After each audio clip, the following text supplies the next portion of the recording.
Dozens of domestic flights due to leave Sydney were cancelled on Monday and authorities issued more health alerts across the city, as Australia battled to contain a fresh COVID-19 outbreak in its largest city 4 days before Christmas. More than 50 locations including cafes, gyms, casinos and supermarkets across Sydney have been infected so far, and authorities urged anyone who had visited the venues to immediately get tested and self-isolate.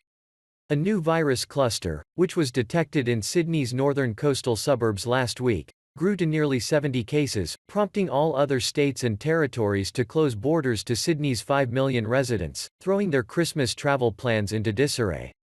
Qantas Airways Ltd said several customers had cancelled their bookings between Sydney and Melbourne, one of the busiest routes in the world before the pandemic, and on a number of other domestic routes from Monday. A number of flights will be cancelled. We'll be contacting customers directly impacted by any flight changes, Qantas and its low-cost arm, Jetstar, said in a statement.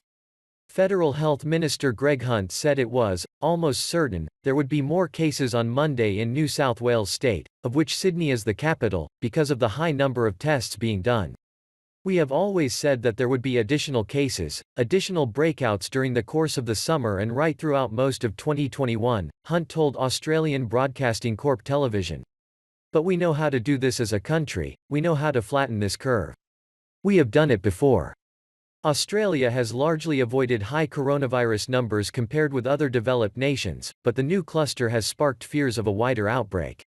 The country has recorded just under 28,200 cases and 908 deaths since the pandemic began.